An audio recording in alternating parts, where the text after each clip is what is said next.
does the raisin ripen again? For whom are the devil's eyes closed once more? Yo, what is up, guys? Welcome back to another Reverse 1999 episode. Yeah, I'm born to be free to play, and forced to get cool-looking garments for characters. Once again, we have swiped for cool-looking garments. This time, I got Anjanala's one, and then I look closely. Her hand looks kind of weird like that. When she's like opened it up like that, it looks kind of unnatural. Now that I look at it a bit deeper, very cool. Anyways, I got distracted. My Your fault. heartbeat. I can hear it so clearly. Okay. I have a little trick. I literally got the garment just I now, can so. sync my heartbeat to yours. Soft and steady. Amazing. Thank you, Anjanala. Where was I? Yes. Yeah, last time we pulled Beryl, and we also spent like 60 odd pulls on Isolde, and since then I've got her. I'm in the process of upgrading her, Have a seat. but yeah, I'm lacking some materials. I'm kind of focusing on Oh wait, no, never mind. I was about to say I need to get Beryl to Resonance 10, but then I did, so yeah. Oh, I think I need her like other thing. What's the thing? The resonance pattern. Yes. Yeah, I was collecting resources for this. Anyways, yeah, we have Isolde now, very cool. So now we're just straight up gonna save our resources, our clear drops and our pulls for probably Marcia next patch, right? Maybe. Yeah, but we've kind of got nothing now. And no, I'm never gonna use these crystal drops for pulls. Those are for other garments if anything cool shows up later on. But yeah, let us press on with the 3.2 event with Beryl Boanish and this lady and this other lady. I think this lady's name is Broom, I think. I could be mistaken, but yeah. I hope we'll see Matilda as well. That'll be so funny. But yeah. Let's enter a flowing feast, this one's called. Also, let me just, did they tell me how many hearts there are? 17. Okay. I guess there's 17 or maybe 18, depending on whether the 17th one is like a combat thing or not, I guess. Yeah, let's go in. The French Express. Hurry, the prophecies need to be delivered before they come to fruition. Okay, very cool the way they laid out the text here. Let's enter, see what's up. In that case, I guess we'll do six parts every episode. Oh, what is this? Oh, never mind. It's the load up screen. The French Express. What year is it? I would want it to be present day. Is it present day though? Must we really sit here, Adele? Adele. I have quite enough. Strikes and traffic everywhere. I don't know if you can hear my Windows sound effects. I think I've managed to like I was nudging my mouse and somehow that triggered those sound effects. My fault. Strikes and traffic everywhere. Ah, oui. This isn't Versailles, madame. The streets in Le Marais are always a tight squeeze. Le Marais. Right, we're almost there. Okay. I believe the salon should be right above us, in one of these buildings. The traffic might thin once we're near Place de Vosges. Place de Vosges. I don't know where that is. This streets were never the problem, ma chère. Perhaps you prefer a client that lets you drive on the Boulevard de Saint-Germain-des-Prés instead? Now, did you bring what I asked? I wonder who this other person is. It's question mark, question mark, question mark. And now that I think about it, oh well. I was about to say I don't know what Beryl sounds like, but then I do actually have her, and I've heard her voice lines a bit, so maybe I might be able to recognize her voice, but I don't know. I mean, this could be Beryl, but I don't think so. The faint clinking of metal reveals the driver's effort. What? It survived all the bumps. Amazing. I Oh, know it's what these you guys. say, Madame Felicienne, but I must ask again. Okay. So, since I know she is Brume or Broom, that means this must be Adele. Felicien. Do we really need to carry these pastries around with us? Not at all, provided you ensure there's always a la durée around the corner. If only that were in my power, madame. Oh look, we're here. And with time to spare. Great, no need to rush. No, I think I'm wrong. No, I think this is Adele, and this is Felicien. My fault. Cause I think, yeah, this is more like a madame, and wait, she's a driver then, right? Cause we were talking about the driver's effort.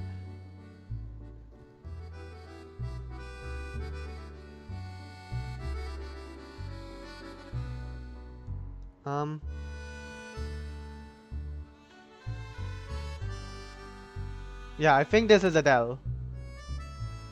By now, she's used to her employer's temperament and knows exactly how to calm her down. I'll be sure to make some adjustments before tomorrow. Maybe stop by the Champs-Élysées and get those macarons you like before picking you up? That will do nicely. Now, shall we go in? You worked hard to find that shortcut. Let's not squander our timeliness.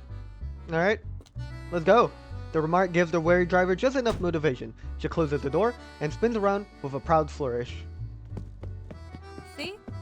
Just like I said from the start. Amazing. I feel like something might go wrong Je though. connais Paris comme ma poche. Spectacular. So we're in Paris. You'd love to see it. I've been to Paris once.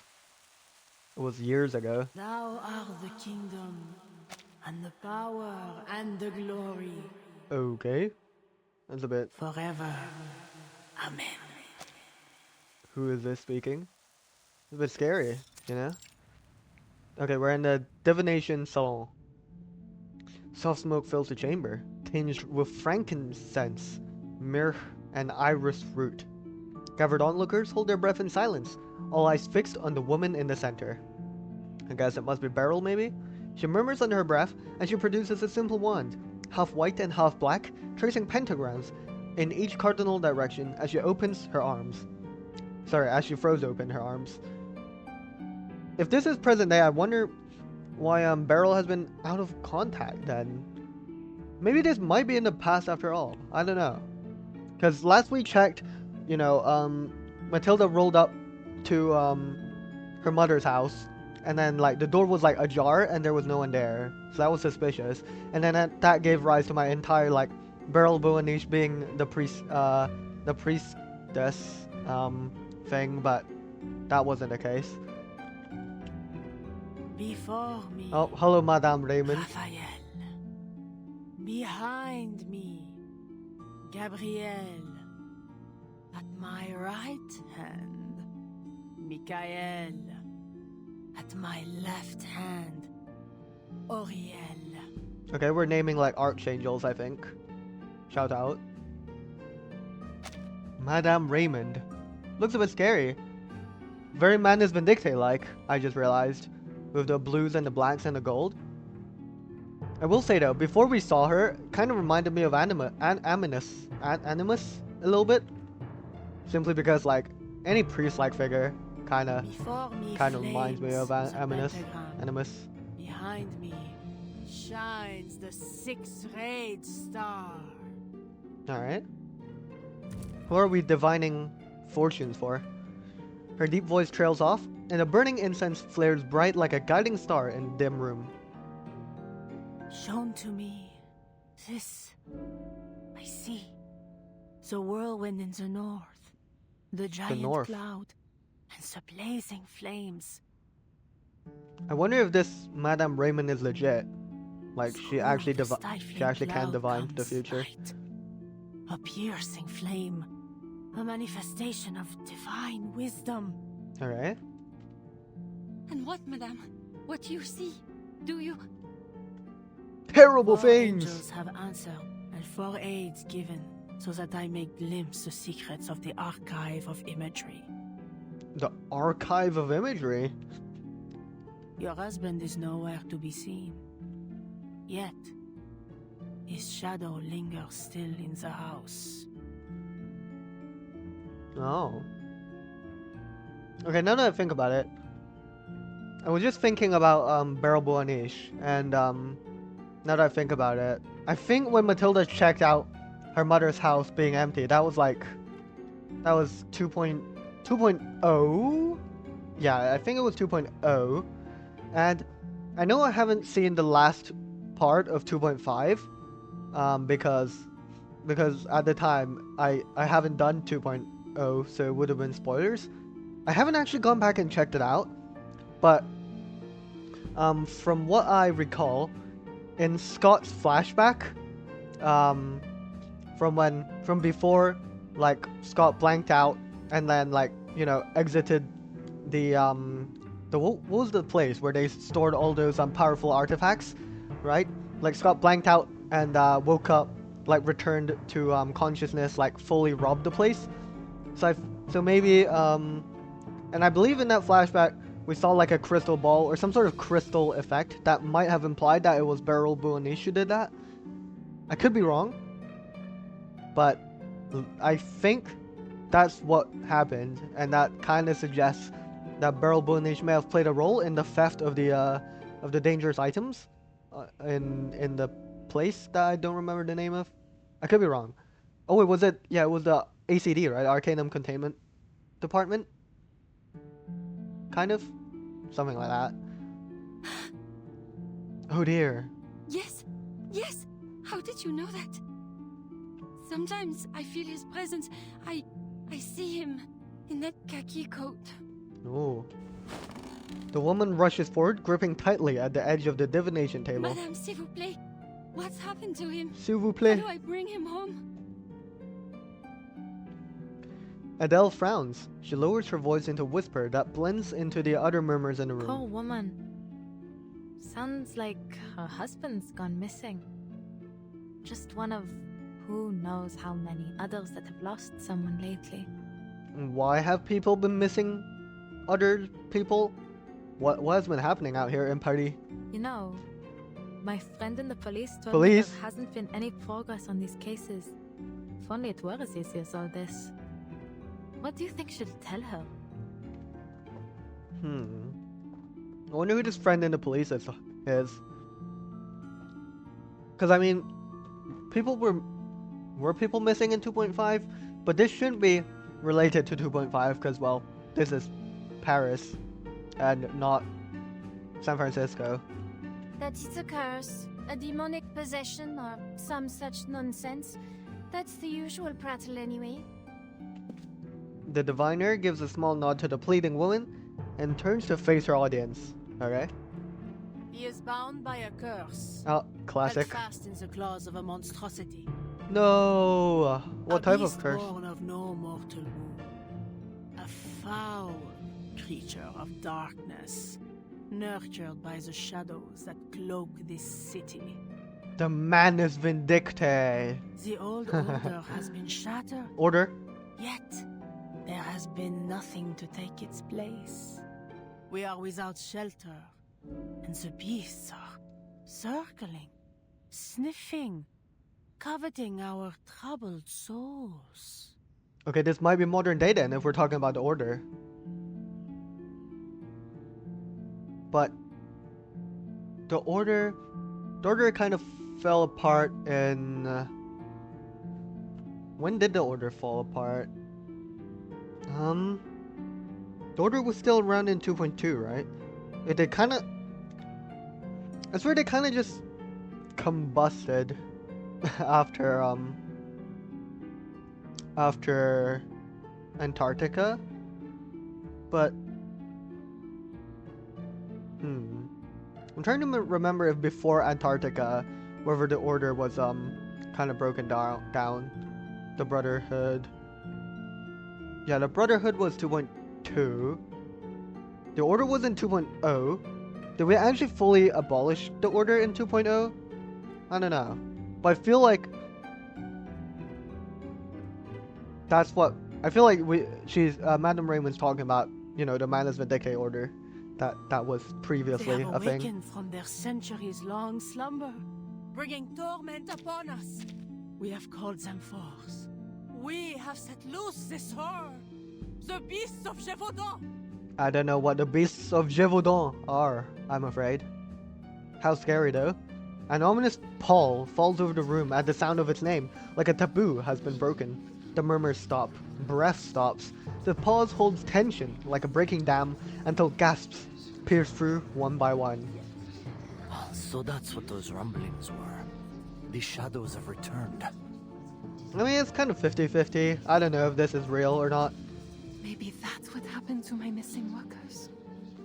I'm more interested in what Felicienne is here for, though. She was kind of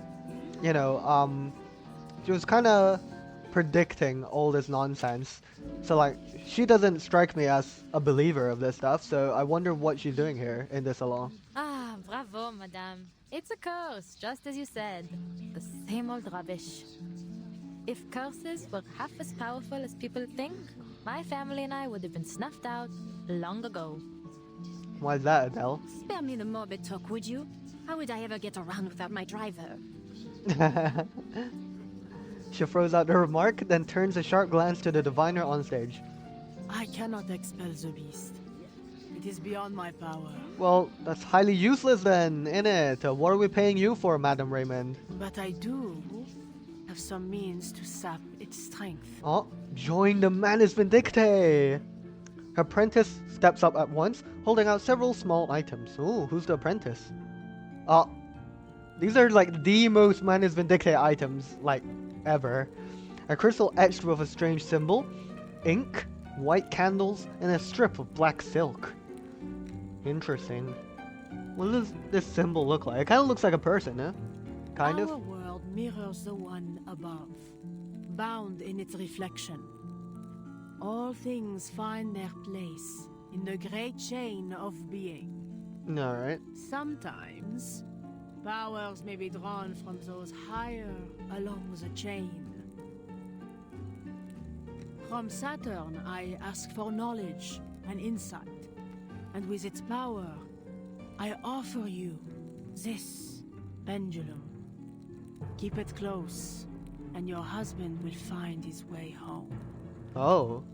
Merci. Merci, madame. There are no words. Merci beaucoup, madame. Felicienne's patience lasts only long enough to hear that much. She rises silently and Adele follows close behind. I was hoping to hear some insights on arcane study, or at least some decent gossip. Had I known it was just some poseur selling tired old charms, I wouldn't have bothered. Felicienne looks pretty cool. There are still plenty of places in Paris worth a visit. If you're in the mood for fashion, there's the Galerie Lafayette Haussmann. Or for antiques and curiosities, we might try Le Marché aux Puces de Saint-Ouen.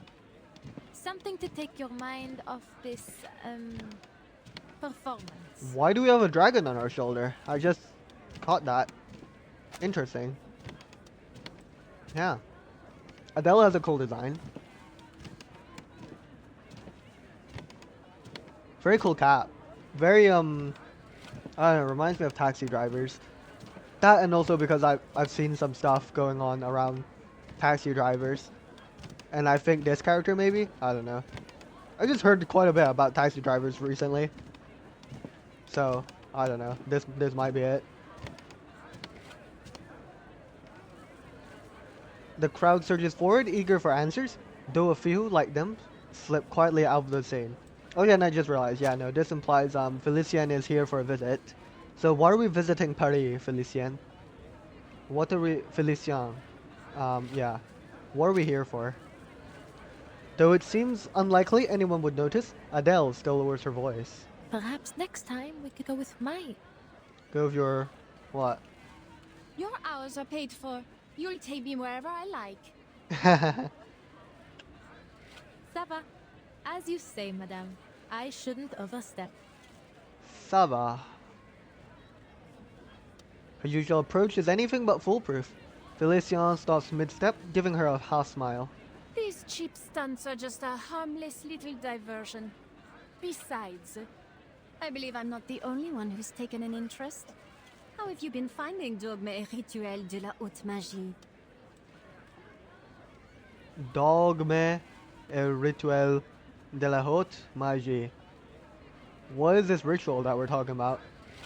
Ah, how did you know about that? I'm just reading it for fun. Oh, wait, it's a book.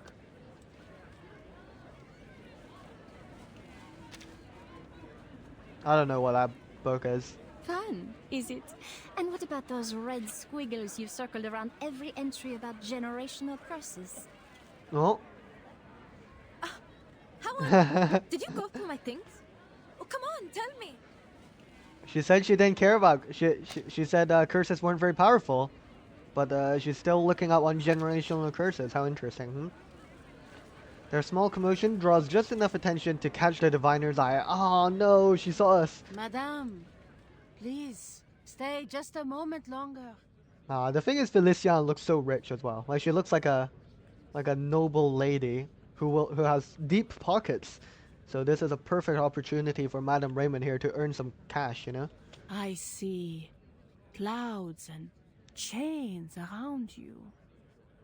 The bonds of one led astray, shackled by Really? fixation. I might offer some clarity. Will you, Madame Raymond? Come closer so that I may see you better.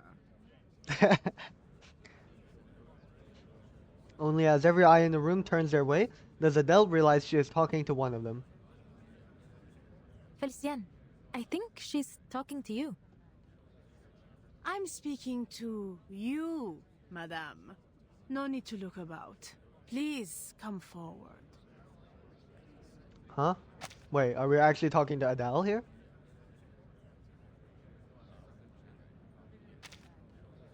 Me?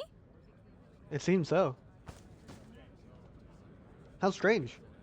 She looks at Felician, who now quite suddenly intrigued by the scene, nudges her driver forward. Yes, you, Adele. Well, don't just stand there. Go on. Sure, what's what? No way. Okay, let's see it. Let's see it. Bien. Bien. Feeling the weight of the gawking crowd, she stands across from the diviner and reaches for the pendulum on the table. Forgive me, madame, but I have no interest in divination. And I didn't come here for any advice, either. Frankly, I find it difficult to watch you take advantage of all these people. Whoa, whoa. These claims. She lifts the crystal and holds it up to the candlelight. Excellent clarity. Smooth to the touch. A fine crystal at first glance. Ooh, at first glance. But there's something else. The evenness of its hue and that flawless sheen. Nothing is ever this perfect. It's fake. Whatever do you mean? But Let's put it through a little test, shall we? Alright, let's do it. What type of test? A small dragon pokes its head out from her sleeve as if on Par cue. le feu est purifié. By fire, what is false is purged. Oh, we're purging it. Oh dear. Flames flicker, yet the woman feels no heat, though the once beautiful crystal has been rendered into dull, broken shards. Oh, gasp! Unbelievable! The little dragon climbs nimbly onto Adele's shoulder and tilts its head to receive a gentle pat of approval. Bravo, feu. Fufu. That's a cute name. The crowd stirs and Adele catches a few gasps of awe with satisfaction. what have you done to my crystal? Please, allow me to explain. My name is Adele Tavernier. Have you heard of us before? Les Taverniers? Famed jewel hunters? Jewel hunters. Adele Tavernier. The arcane skill I just used has been performed by my family for generations. We've recovered and examined all manner of treasures, including the Bourbon's own French blue. Fire holds a certain power to reveal the true nature of what it touches. Through fire, we discern falsehood from truth. Amazing. The dragon's very cute as well. Sadly, madame, your crystal failed the test. It holds no wisdom of Saturn, nor any power from the so-called chain of being. Unbelievable. But luckily, we exposed it before the coin left your hand. N'est-ce pas? Oui. Spectacular. This...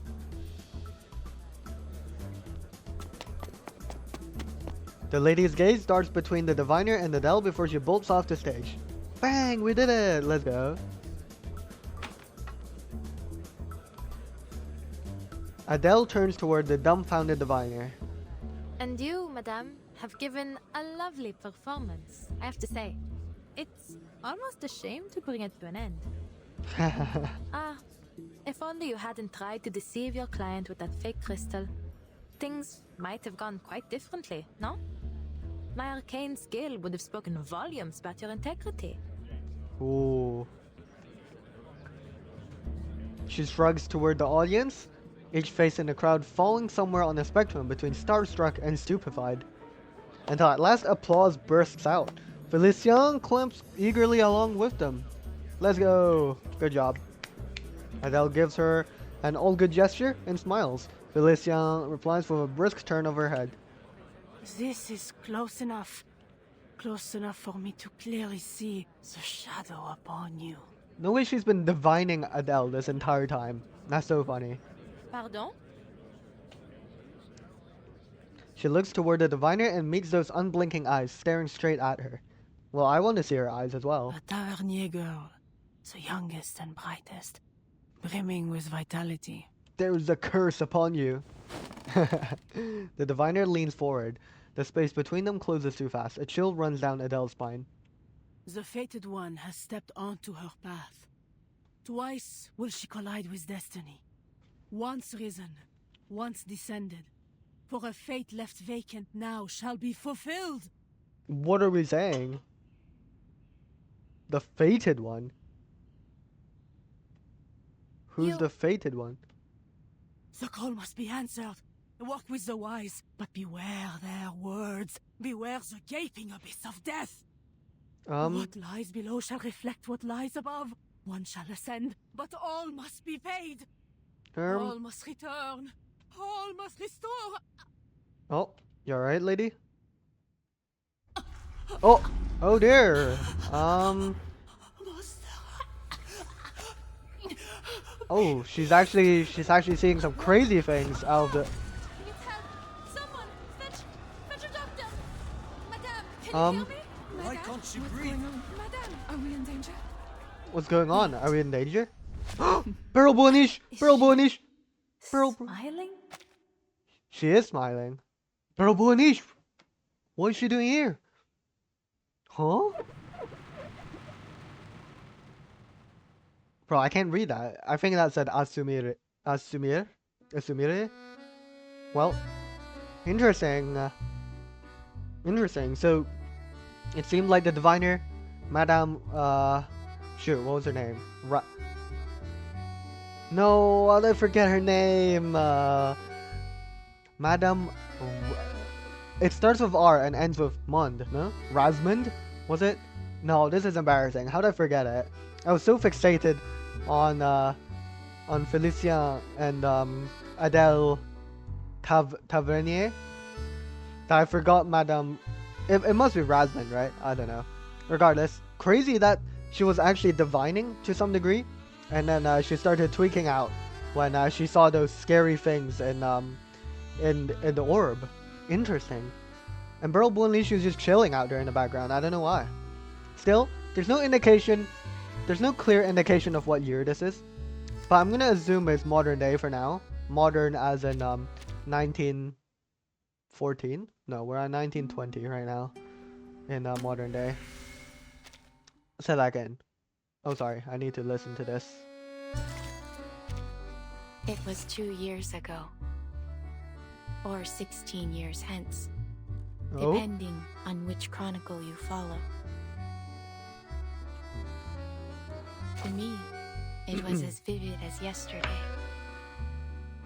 But to young minds like yours, it seemed a kind of chaos unheard of. 2 years. Or 16 years. 16-year gap. Oh yeah, the 16-year gap.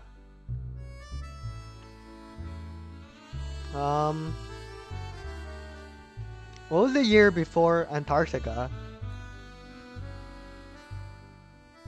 I actually don't remember. But oh, I don't know. Whatever. We should start from the beginning. Very well. With the war coming to an end, France faced countless possibilities. Its people, weary yet filled with hope, longed for lasting peace. The economy flourished for a time, and people from all walks of life came to France. Still, the impacts of war inevitably surfaced. As the wartime factories closed, people struggled to survive. Their hardships gave rise to new demands. And before long, Paris became a swirl of competing ideas. A story about this taxi driver, I presume. And just how is this connected to your story? Now let's do You this. presume correctly. A taxi driver caught up in the whirlpool of ideas that spun within Paris. A Interesting. heroine born tied to a fate that promises adventure at the cost of her life, who only ever desired a quiet life in the city she loved. But fate does not ask for permission. And when this journey comes to a close, regret will be all that remains. Sounds like this story doesn't have the happiest of endings. It ends, as all stories must. Whether that end is a happy one, you will soon find out. Okay, I guess we will find out. Let's press on. Part 2. Innocent bystanders. Deny involvement all you like, you're still in the thick of it. Alright, let's see what's up. Let's see what's up.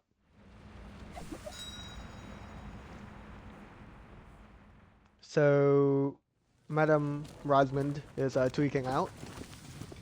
And Beryl Bourniche is smiling. Follow the officer outside and leave your contact details before you go. Okay, Adele did say she had a friend in the police, with the police. The shocked crowd file out like penned sheep, bleating and chattering with each step. I doubt I'll get any sleep tonight after that sight. I told you we shouldn't have come. Nothing good ever comes of fortune telling. What could explain all that? Hysteria? A disease, perhaps? I don't know, I think she saw something crazy in that crystal It's ball. possible. You know, Fabio and Franco told me their neighbors started ranting about fighting alongside Cardinal Richelieu. Next thing you know, the man's leapt out the window riding a broom. Still in the hospital, I hear. Damn. But remember what she said earlier? Maybe what she saw was her own killer.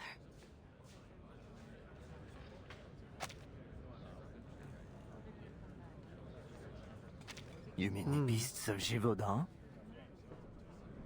I mean, she did say that. She did mention the beasts of Gévaudan. I don't know what they are though. Maybe that thing with so many eyeballs could be it.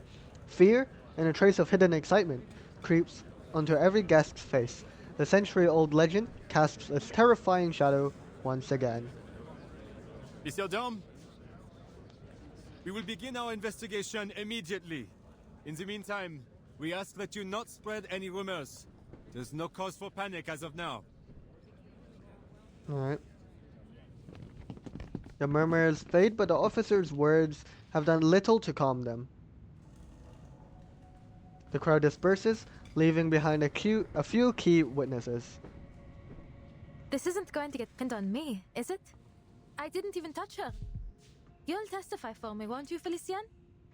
I hope so. Felicien? Oh shoot, Felicien is gone. I said Felicien, but I think it's Felicien. My fault. Felicien, don't abandon your taxi driver. Adele turns back to find her employer pacing around the corpse, eyes gleaming with curiosity. Our so-called prophet failed to see her own demise. Well, if this isn't an interesting twist. Felicien has an interesting personality thus far. What are you doing? Get over here before they scold you for disturbing a crime scene. For real. She sighs inwardly at her employer's whims, relieved the nearby officer isn't paying attention. Not these beasts of Gévaudan again. It's happened Again? before. What do you mean, Benjamin? Benjamin. She's fortunate to have found a familiar face among the arriving officers. It's just a rumor and a wild one at that. Yet somehow it spread to every corner of Paris. How has that happened? Who's spreading this? There have been a number of sightings of these so-called beasts. But by the time we arrive at the scene, there isn't so much as a trace left of them. Not even a hair. Very suspicious. The whole world's gone mad. Street crime is on the rise. And the last case we asked you for help with identification on... Well, that was completely... Completely what? It was scrapped or something? Or they found nothing? He presses his hand to his temple, giving a soft rub. As if we don't have enough to deal with. Half the city's on strike, and every day there's some new trouble. Whether from the factories or out on the streets. I envy you, Adele. How simple it must be to sit behind a wheel all day and show visitors around. Oh, well... It comes with its own set of problems. Adele glances towards Felicien. She seems to have lost interest in the corpse and is now intent on examining a chair in the corner. Why are we looking at the chair in the corner? Knew you'd say that. But I am interested, because, you know, Adele Tavernier was said to, like, her family was said to be jewel hunters, right? So, I feel like that's a pretty, like, good, like, line of work, maybe? Maybe not. Maybe, checking, like, jewel qualities isn't that, like, well paid, but, yeah, I don't know. I find it interesting that she's a taxi driver, you know? Given her, her family's line of work, I guess. I wonder why she went into taxi driving. The officer pulls out a notebook and pen. When he looks up again, he adopts his best attempt at a professional tone. Allons-y. There are some questions we need you to answer. You know how these things go. I trust you know this is strictly procedure.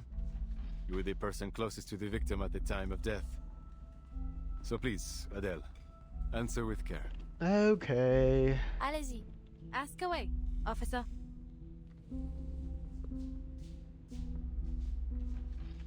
The evidence has been cleared away.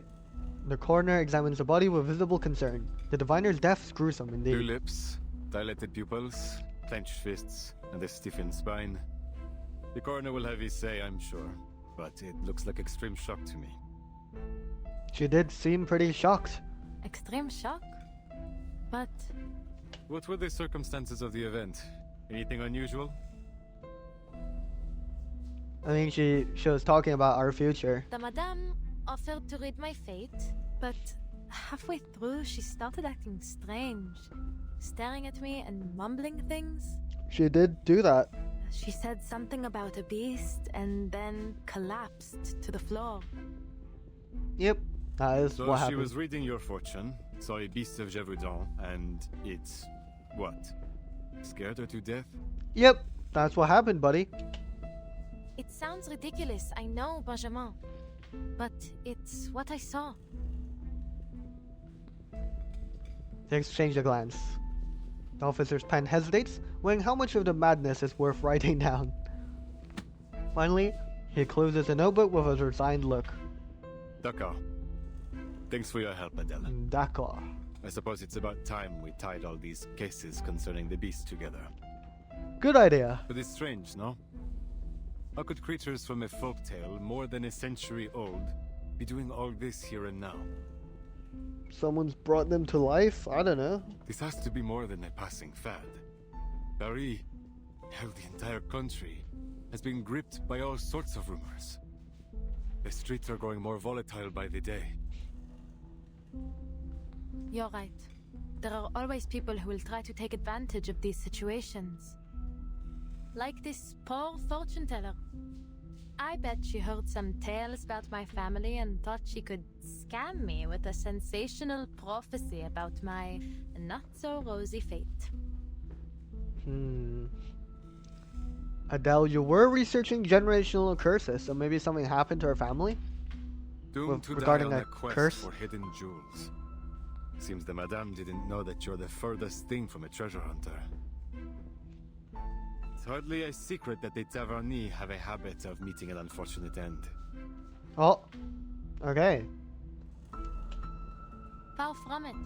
Which is why I didn't believe her for a moment. The Tavernier curse? Please. It's just a story made up to dramatize the legends of my ancestors.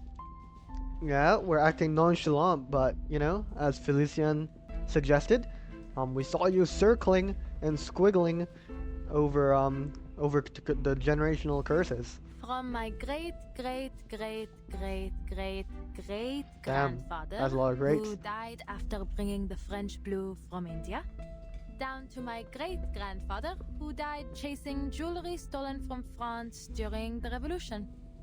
Call it a curse if you like, a mystical power, fate, coincidence, whatever the words. The plain and dull truth is that hunting jewels is a dangerous line of work, no? I suppose. That it is. While we're on the topic, how are your parents doing? I recall you said they were still in the family business. Out on some quest again. I couldn't even hazard a guess as to where they are now. They Damn. move around so often. But they Alright. have sent letters.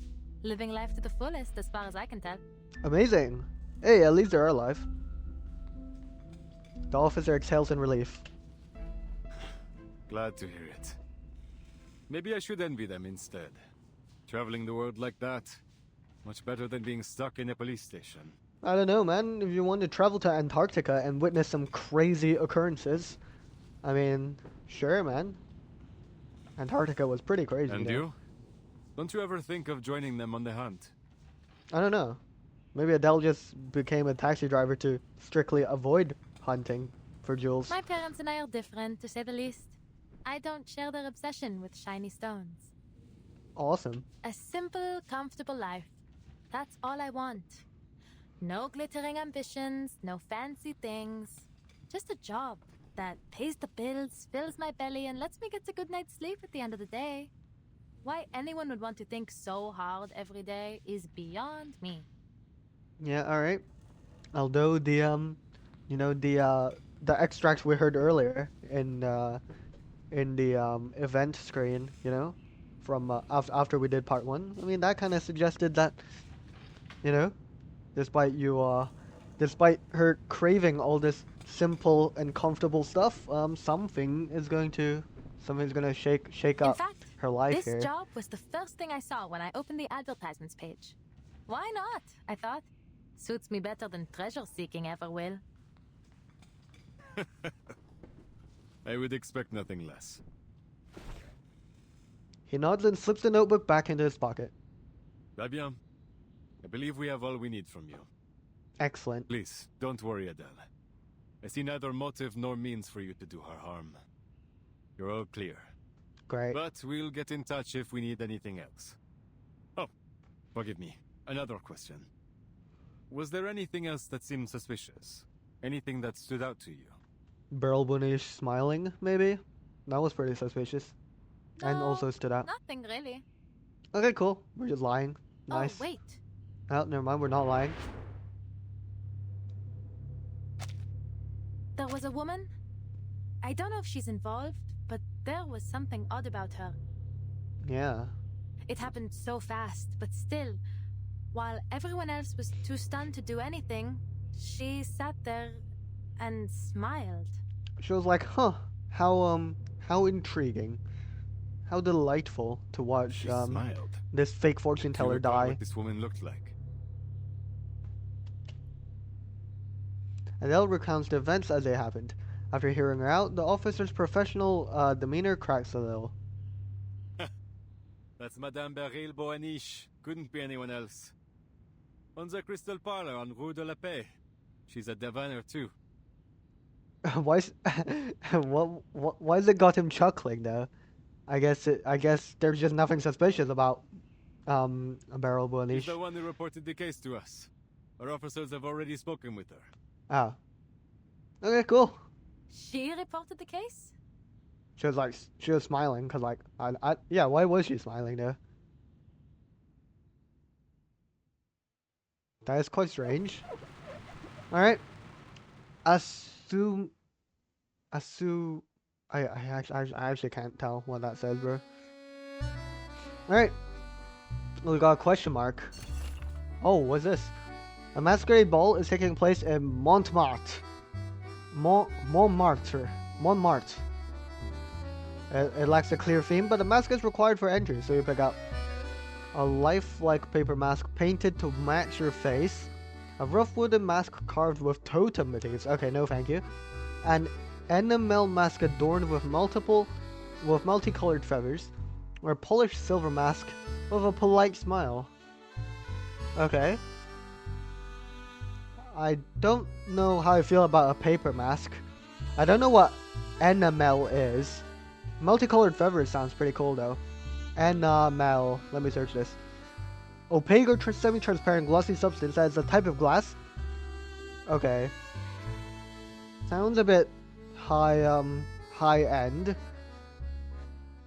Silver mask is cool, but it's a bit too nonchalant, you know? It's a bit too nonchalant and a bit too simple. Let's go with the colorful one. Beauty is always compelling, if you say so. Cool. Alright, let's press on. Encounter etiquette. Ever tried telling a curious creature not to knock your cup off the table? Alright, let's see what this is all about.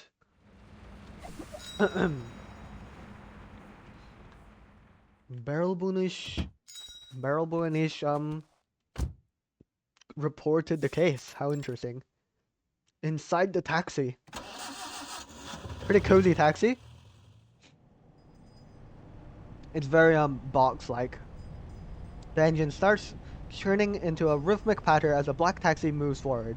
A chime sways in the taxi, a gift from her parents. Nice. Got some very nice looking jewels, and the light that reflects off of it looks very nice. Well, I suppose that's that. No mysterious murderer, just another diviner. Benjamin said they spoke to her already and cleared her of any suspicion. Spectacular. Cleared? I wouldn't be so quick to believe that. Beryl Buonish, she hides herself well, that one.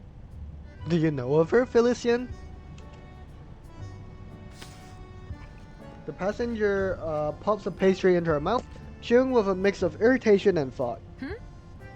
Do you know her, madame? Adele glances over in surprise. She's never seen Felician look so displeased. This Interesting. box is empty. Was that the last macaron? No, you ate them all. Of course not. I got another box just for you. Amazing. Good foresight. Bang! She maintains an absolute sense of professionalism while taking out a neatly wrapped box from beside her seat. Ah, it seems my expectations have been surpassed, low as they were. C'est tellement délicieux. Ah, I must say, you seem to really have a sweet tooth. The soft crunch of Felician biting into pastry makes Adele strangely tense. She grips the wheel, forcing herself to focus on the road ahead. So, Beryl Buonish, where is she now? Did your little policeman say anything? He said she's running a crystal parlor on Rue de la Paix. Turn around. I should like to pay her a visit. Damn, okay. A familiar commanding tone comes from the passenger seat. Fortunately, by now, Adele has learned how to handle it. Now? I don't know, Felicien. It's nearly the end of the day. I'm meeting a friend tonight. I told you that. Ooh. Then you can tell your friend to meet you at Rue de la Paix. Oh my god, a sharp glare follows the words, audible without even looking at her. I'll double your pay for the evening. Turn us around. Take whichever route you like. Damn, free money, money farm. Very well, madam. Very well, what up, madam? If you say so. Fine. Triple? No? 10 Times times? then. No way. Wait, I shouldn't have folded for the double pay. I could have gotten tenfold. 10 times? She's so rich. Adele struggles against the temptation, but weighs it against what she read in the pamphlets the strikers have been passing around. Don't be swayed by money alone. Workers need rest. No, they don't. They need 10 times pay. That's what they need. No, Felician. I really can't. Celia's always busy these days. I barely get to see her. No, we missed out on 10 times pay. She's all wrapped up in this parapsychology thing. I Parapsychology. haven't seen her in so long. I don't want to cancel on her. We're not canceling though, no? We'll go to Rue de la Paix tomorrow. I promise. You live a terribly tedious life, Adele Tavernier. Felicia narrows her eyes with acute displeasure, but before she can speak, she jerks forward from the passenger seat. Why? What's happening? Wait, look, that's her. Oh, what a coincidence. What? Who? Are we getting distracted? Is she taking the wheel? Oh my god. Just there. Turn now. Oh wait, no, we actually saw her. Let's go. And now we're messing up the wheel. Until my- No way. Oh my god, no. You know how much we paid for that taxi? Adele's car skids along in a long arc before finally stopping while the oncoming vehicle veers into a street light. Goodness me, we're just cooked. The precious taxi is cooked. The driver climbs out, furious, pointing at Adele as his shouting makes the windows rattle. I'm speaking to you! Out of the car, now! Oh my god. We're cooked, bro. We crashed our taxi, the other driver's mad at us. Like, this is just so sad. What are you staring at? You heard the man. Get out. Oh, Felician. Felician. We'll Man. settle this later. Yeah, we will, Adele. Let's settle the situation with this guy first. Pushing open the door, Adele silently praises her own quick reflexes. The crash isn't too severe. There's no sign of anyone like Beryl Bonish on the street. The whole thing just feels like another stroke of bad luck on the drive home. What was she thinking? Ugh, grabbing the wheel like that. Never imagined my first crash would be like this. She rubs her forehead and steels herself to face the fuming young man nearby. I'm terribly sorry, monsieur. I was distracted. Sorry? Do you even have the slightest clue what sort of damage you've caused? Bro has some really big eye bags. We can't afford to lose time here. The nation is calling to us. The nation is calling to you, damn. He slams his fist against his own car. The already dented trunk lets out a hollow, miserable groan as the crowd thickens. Huh? The nation? Yeah, for real. What are you doing? What's your job, buddy? What are you doing? Is that a strike slogan? Or do you mean you have urgent business to tend to? Our one true leader has returned. The Emperor has landed at Gauche-Juin. He will bring glory to France once more. The Emperor? Who is the Emperor? He's riding to Paris with only a few hundred soldiers at his side. Our Emperor is too distant from his people. We must go to him. The Emperor? Gauche-Juin? What on earth are you talking about? What are we talking about? The man's stern face makes it clear he isn't joking. Adele stares at him at a loss for words. But her silence seems to be taken another way. Oh, I see. You've sided with the Bourbons, haven't you? Oh. You're another one of the King's stooges. What are we saying, buddy? The son of Austerlitz calls to me. I will not be stopped. Nice. Okay, sure. Let's fight, I guess. Yep. W conversation. I don't know what that was all about. I don't know anything about French history, to be honest. He could have been like dropping some crazy names and I wouldn't have known. Oh, I got it now. Alright. Won't be Oi. Vive l'Empereur! The free men of Paris will never be defeated by the likes of you. Hey, I'm a free woman of Paris too. I'm on your side. Lies! You're nothing but a lapdog of aristocracy, a blight on our society, a parasite to all of France. I think you need to calm down, monsieur. Alright, let's calm him down by violently beating him up. Agreed. Taking a peek inside. This music's pretty nice, huh? This battle music. I like the vibe of it. Oh, bro is dead. Nice. Battles have little meaning, save for the prizes to be won. Alright. Yeah, get defeated, buddy. Let me be. I must go to the Emperor. Yeah, okay, you do that, buddy. Monsieur, calm yourself. Someone help me, please. With help from the bystanders, Adele manages to pull the driver down from the roof, though the commotion draws even more onlookers. How did he even get on the roof? Aye, aye, aye. Another poor fellow lost in delusion. Careful, don't get too close. He's talking gibberish. The 100 days ended over 100 years ago. The 100 days. Please, someone, get him to the hospital. He needs help. Does anyone know this man? I really need to go. I have to see someone. She looks at her scratched up car and the indifferent lady inside, feeling a twinge of helplessness. Poor girl, bro. Everything's working against her. Just then, the crowd parts and several men in scholarly attire push their way forward. Scholarly attire? Vincent, my God! I'm terribly sorry for all the trouble he's caused, mademoiselle. He's my student. Please, allow me to cover the damages. Let's go. Would you mind leaving me your address? I'll take care of the rest. Alright, say less. Take my address. A man in his 40s finally makes it through, wiping sweat from his brow with a handkerchief, his face full of apology. Several young people follow behind him, students, led by a girl Adele immediately recognizes. Was it Cecile, who she was waiting to meet? Celia! Oh, sorry, it's Celia. Celia. My fault. It was Celia. Adele? Goodness, are you hurt? Nope, we are all good, Celia. She rushes over, checking that Adele and the driver are safe before stepping back and introducing the others. This is Professor Roseau, the one I told you about. Professor, this is my friend Adele. Alright, cool. She's who I was going to see this evening. And Celia has been studying parapsychology, right? Celia finishes her introductions, patting her friend's shoulder in relief. Thank goodness you stopped him, Adele.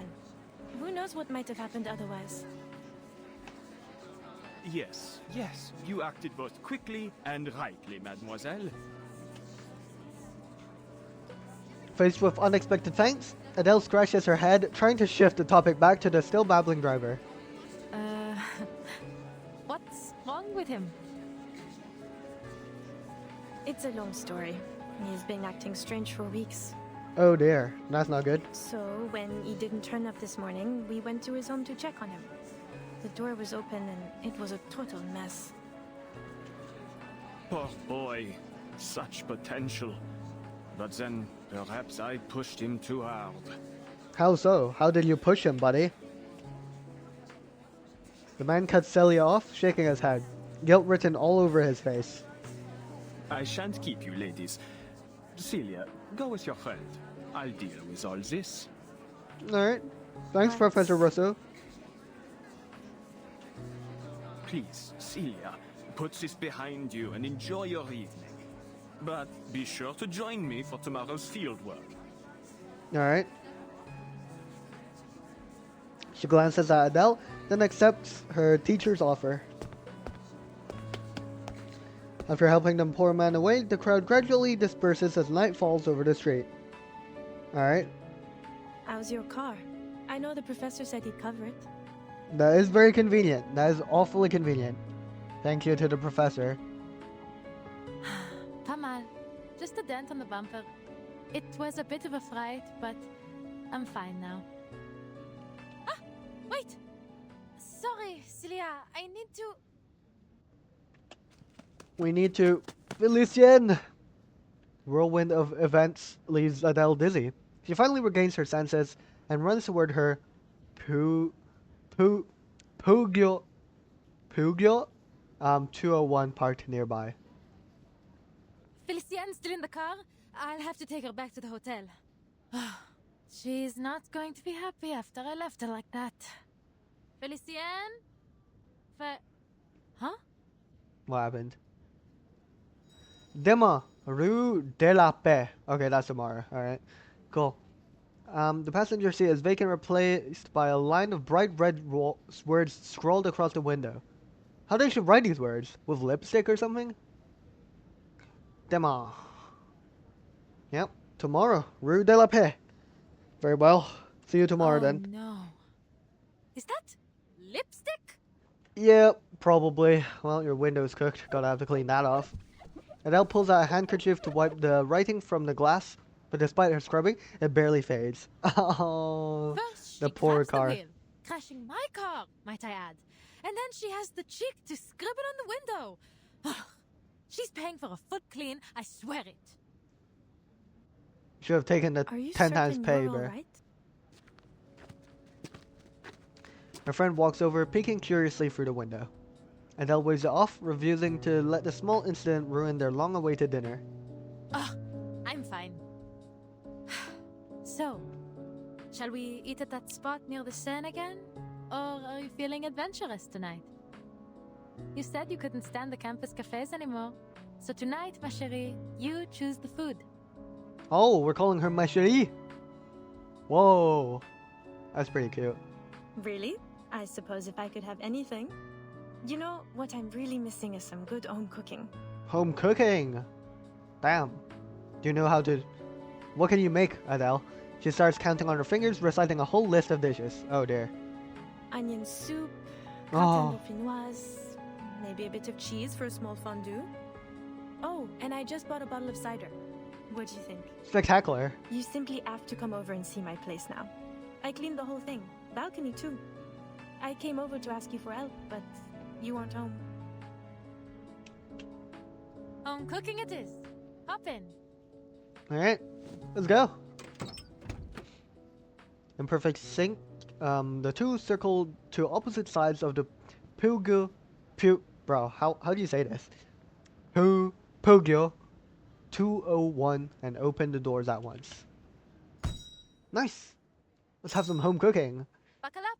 To home. To home. Amazing. Let's have some home cooking. Very nice. Onion soup. It's been a while since I last had onion soup. It's pretty nice. Oh, we got a question mark and this thing. Let's listen first. I was running a crystal parlor in Paris back then.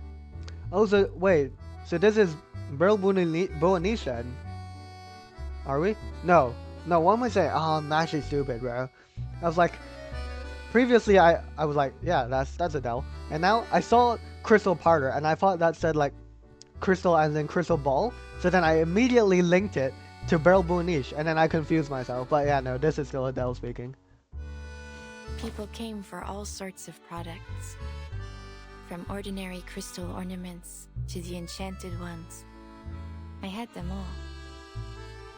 I recognized a few of my customers in your suitcase. What? Damn. But many came seeking something I never put on the shelf. Prophecy. I can imagine. Who wouldn't want to know their future? But our path through Fate's garden is already set. No prophecy can change where it leads. Ooh. And I dislike putting a price on things that have no use. So, I made myself a promise. That only those I trusted would get a glimpse of what lies ahead of them. A gift. Nothing more. Interesting. So does that mean Adele could also see the future a bit? To my surprise, it did something unexpected for my business. Word spread. and I recovered my investment soon enough. Not surprised. Nor was I. Few things in life have ever surprised me, and this was much the same. Alright. Let's take a look at this. Gaze within. Before a shop window on the Champs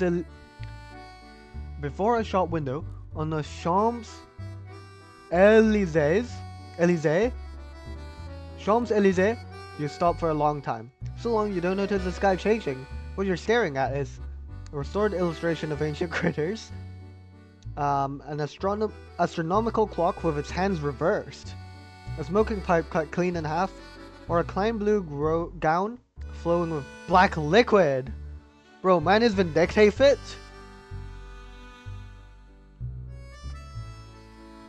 I don't know, man. Who's out here selling Manus Vindicte outfits, bro? An astronomical clock with its hands reversed. That sounds intriguing. I like that. There must be a deeper metaphor. And as for Sun, part 4, unconscious hunting. At any given time, somewhere, somehow, someone is dreaming. Alright, let's see what we're dreaming about. Let's see. Oh, hello. What is this? Interrogation room, Vigil's Bureau. Alright. The Tavernier curse. Every member of your family is destined to hunt endlessly for treasure until they meet their end. Pass through blood relation, usually to the relative closest to them. This cannot be real. You don't believe in this so-called curse, do you, Miss Tavernier? Or should I call you Broom? Broom. First mention of Broom. The interview room is coldly silent except for the faint whir of the recording camera. Every word of the young woman's statement is captured by the microphone, preserved as cold signals on magnetic tape.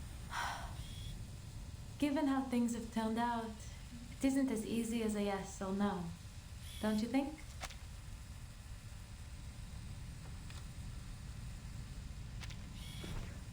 She gives a helpless smile, looking down at her palms. But say it is true. Then what of it? We're all going to die, no? One day I'll die searching for treasure. But before then, I'll live as I see fit. I don't plan on wasting away my days in fear. Damn. She pauses briefly. The ending may be written, but that doesn't mean I want to follow the story word for word. That's what I told Sisi as we were driving to her place. And now, looking back, maybe that's when it all began. Interesting. This is like all like Broom's flashback, kind of. This story, this event.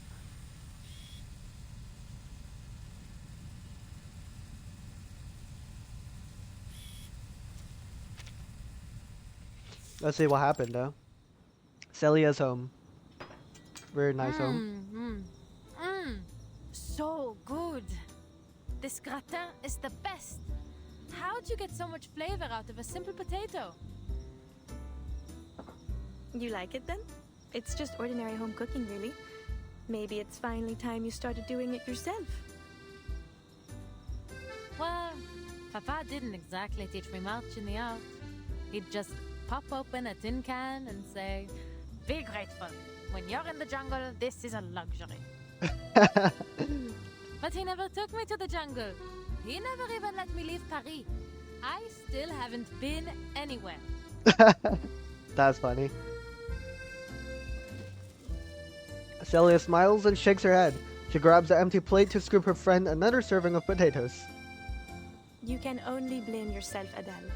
You are the one adamant about not becoming a hunter. Of course, because I don't want my life planned out like a stage play.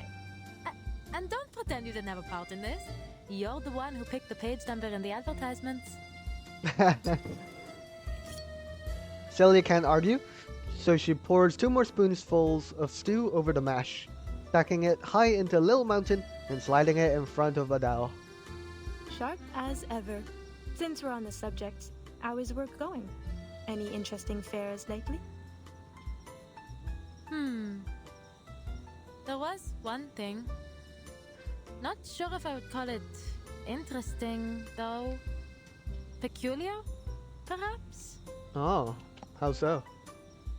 She bites down on her spoon, trying to recall the scene from earlier. The diviner's expression is still vivid in her mind. I was at a diviner's salon, and the host... I don't know, I think she was trying to scam me. She started rambling about all these strange things that would happen. Things that sounded a lot like the Tavernier curse. Damn. And then she... well... she died. Crazy story. Died? Yeah, she died. Celia's eyes widen, her fork clinking unconsciously against the plate. Then the police came, and I suppose the case is still under investigation. Anyway, you know what I think of those diviners. They're not exactly people you should take seriously. But what if it's Beryl Boanish or Matilda Boanish? Then why were you there? Not by choice, that's for certain. One of my clients was interested, Madame Felicienne. Yeah. She always gets these sudden whims and insists on having everything done just as she pleases. I wouldn't have crashed my car if she hadn't... Bah, forget it. How's university life? Celia doesn't answer Adele's question. Instead, she catches on to her words. She's a long-term client, then. Can't say you've mentioned her before. Or maybe I've been spending too much time on campus, n'est-ce pas? What do you think? I swear, this little one might forget you completely if you spend any more time hidden away in your books. Oh, nice one from Fifi. W fire. The tiny creature on Adele's shoulder lets out something like a protest, prompting Celia to playfully pat its head. Oh, I know better than that. This sweet little thing was summoned by your family's incantation. As long as you remember, he remembers. Such a fascinating creature, the tutelary. Tutelary? He sees every corner of your psyche, memory and sensation, even your unconscious thoughts. That's OP. Here comes Cici with another one of her academic lectures. Is this what you're studying these days? Yes. Professor Rozo has found new inspiration in a Swiss psychologist's theories. He's pushing for some new breakthrough. The whole research team's working on it. We've already seen some early progress. Damn. That, collecting brain thing? Collecting brain thing. Collective unconscious. Oh, collective unconscious. She adjusts her glasses with academic rigor and opens her notebook. Her poor student senses trouble. D'accord. I won't forget it again. Says the one who invents a new name for it every time. But it's even more complex than you think, Adele, and very important. It may even help us make Paris a better city. Imagine the minds of people like islands, each floating on their own. And the collective unconscious as the water that links them all. This is Jung's idea of the collective unconscious, a psychic space shared by all of humanity. Awesome. Human aggression, whether it be war, class conflict, or tensions between humans and arcanists, has always been a constant. It's like the tides affecting the shared ocean between us. We build on our islands, but inevitably the tide will reclaim them. Wait, this is kind of like the flood, no? Or the storm? Still not too sure about the relationship between the flood and the tide, and the storm. Because I think thus far we've had 2 floods turn into storms, but I don't know if all of the previous storms have been floods, because we've never had like a flood type event happen other than Antarctica, and apparently at the end of Reverse 1999. Oh my, I just said the end of Reverse 1999. The end of 1999, where I believe Erd had to had to reverse the wheel back at that time or something to turn the flood into the storm. I don't know. Regardless. Yeah, sounds like the storm, no? The eager scholar closes her notes, fixing Adele with an expectant look, waiting for a response. Maybe this guy's onto something. We're all fighting for our place in these troubled times. But I don't understand what's unconscious about it. Are you saying that deep down we're all war-hungry maniacs? Certainly not. But we are all under the influence of this collective mind. That's why the same conflicts happen again and again. In all times, in all places, and to all people. We can't force back the tide. But what if we found a new way to change the ocean itself? Fill it with a new nature. One of peace and equality.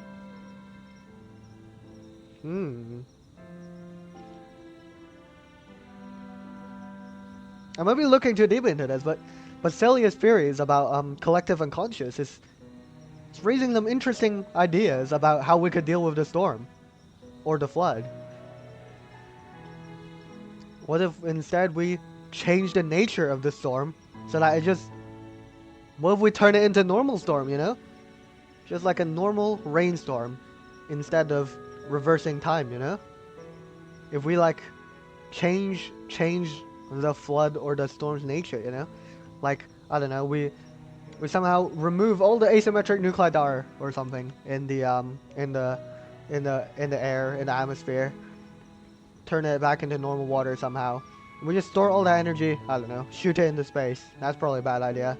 But yeah, I don't know.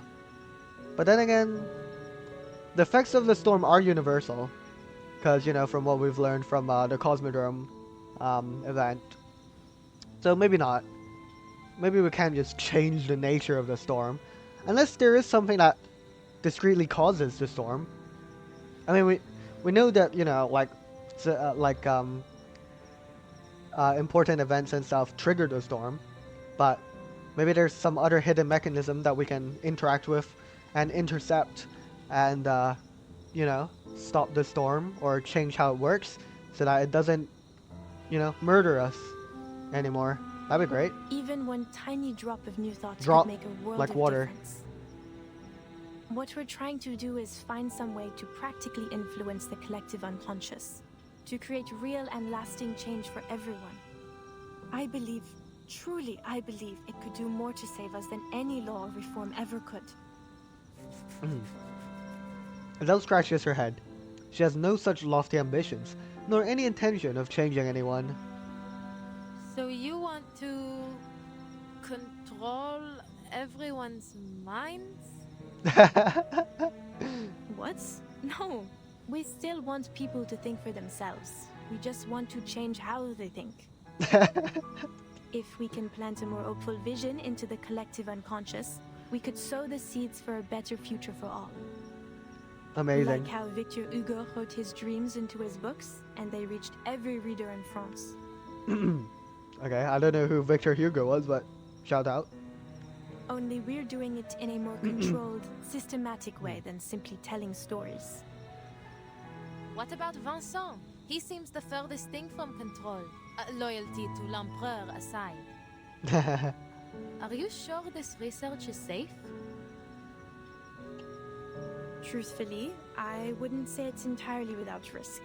Oh dear. The collective unconscious is a sea of primordial images formed into cultural motifs and symbols. The more popular that symbol is, or the more often a theme occurs across cultures, the more powerful it's said to be in our collective unconscious. Magnus Vindictae is pretty powerful, you know. Has a popular symbol, even though I can't tell you what their insignia looks like. Take Napoleon, our conquering hero king and cultural symbol. Vincent? Well, he's always admired him, so perhaps that made him more susceptible. We're working in the mind, so it's understandable that there might be some unforeseen effects. I fear Vincent may not be the last to suffer like this until we find a safer way to proceed. Bro, this seems very dangerous. Popular symbols. Recurring themes. Oh, the beasts of Mental distress. the beasts of Jedevaux or something. The beasts. Adele pauses as a thought strikes her. The collective unconscious. They have awakened from their centuries-long slumber, bringing torment upon us. We have called them forth. We have set loose this horror. Crazy. Like the beasts of Gévaudan? Exactly like the beasts of Gévaudan. She repeats what she heard back at the divination salon.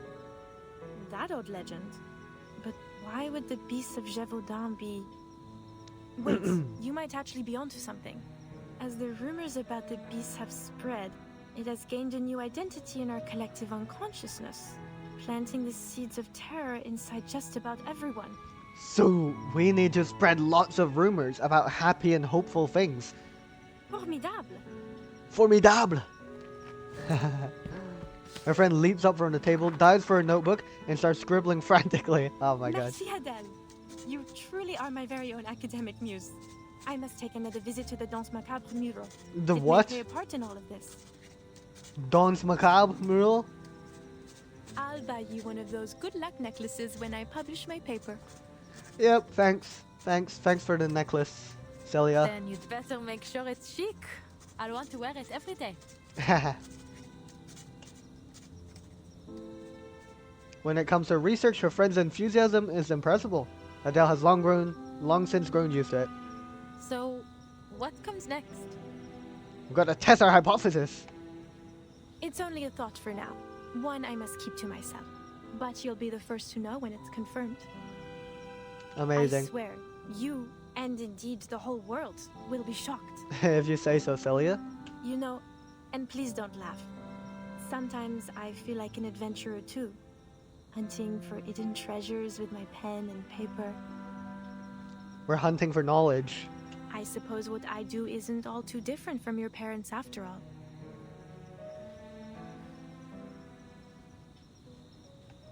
No, we're looking a Your bit sad. excuse, Adele. That was inconsiderate of me.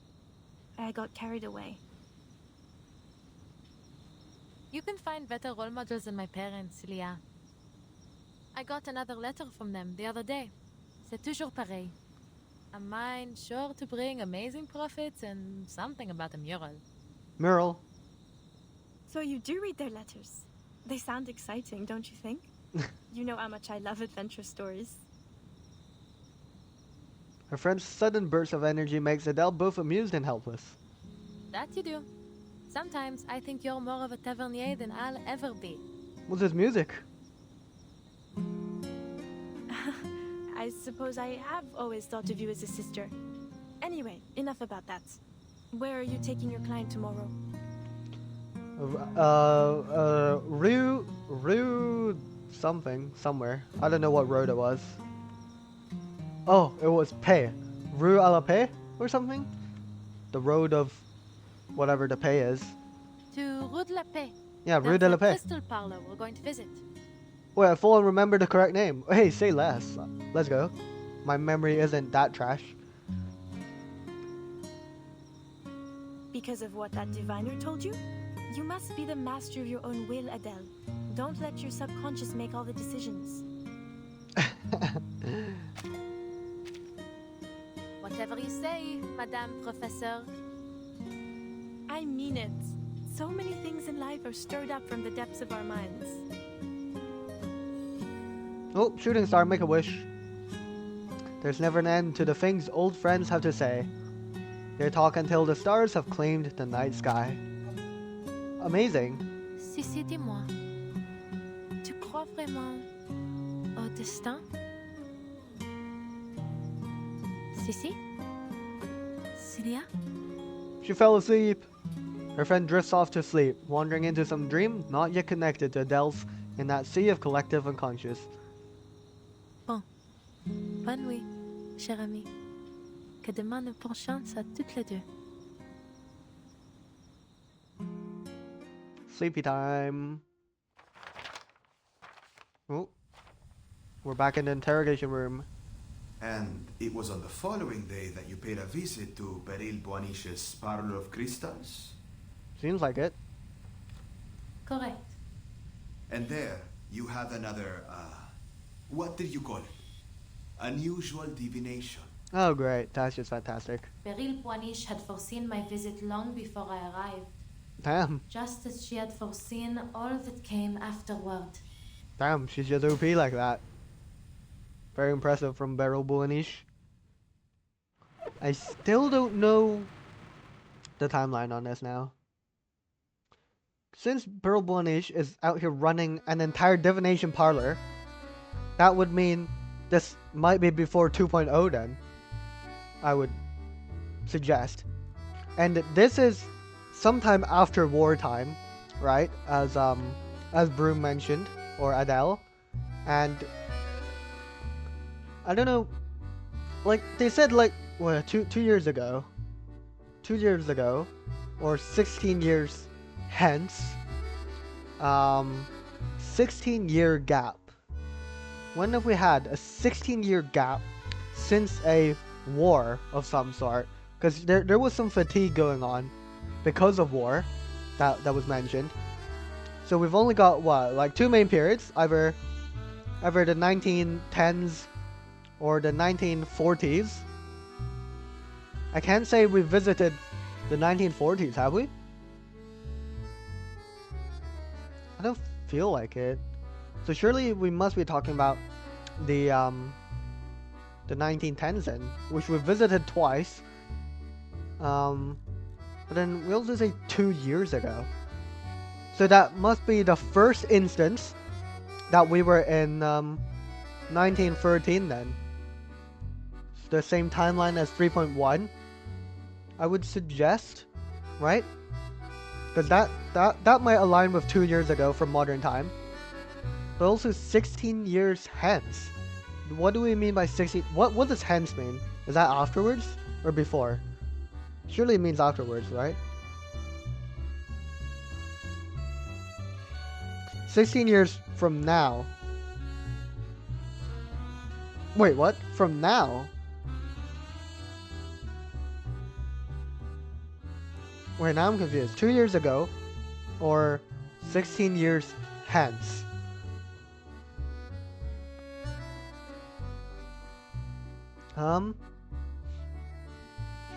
16-year... There's just no 16-year gap, I swear, though. It can be... Maybe 1920? No, what am I talking about? What am I talking about?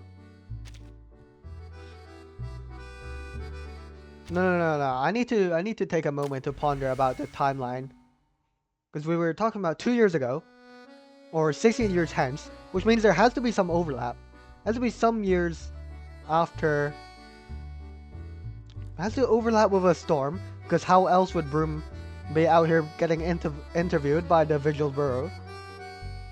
So it also has to be somewhat close to a war. Did we visit? No, I don't know. 16 years hence, or 2 years ago, which means that it has to be one of the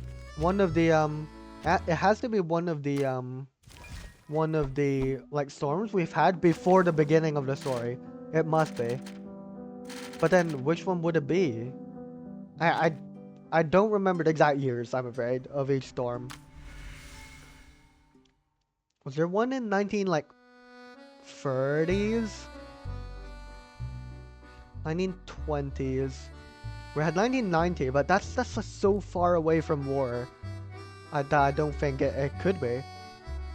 Because France was still under the influence of war, you know, like the repercussions, like afterwards. So, I'm thinking really deeply about this, but 16 years hence, or 2 years ago. No, it must be.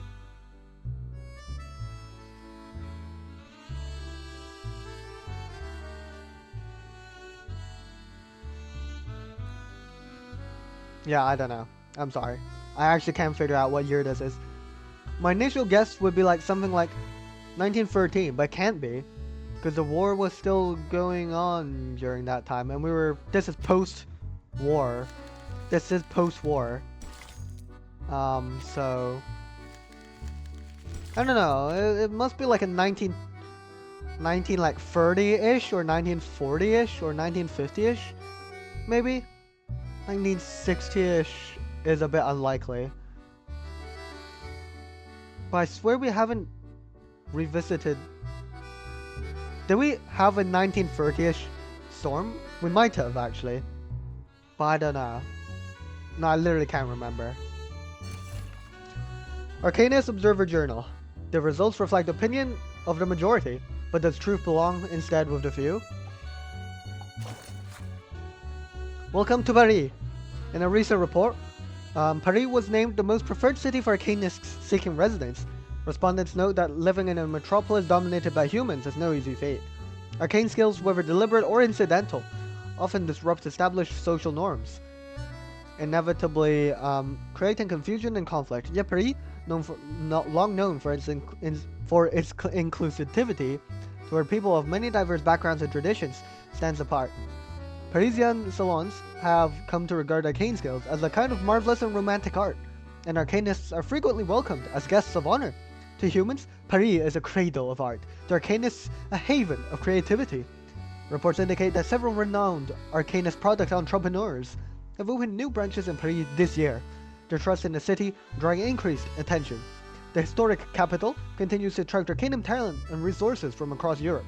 While human concerns about the spread of arcanum persist, many believe that more cities will soon follow in Paris' footsteps. From the Arcanist Observer Journal. Cool. As for us on part 5, light that illuminates all. It burns so bright that its radiance evaporates everything, including your ego. All right, let's see what Beryl Borniche has to tell us, or divine about our future.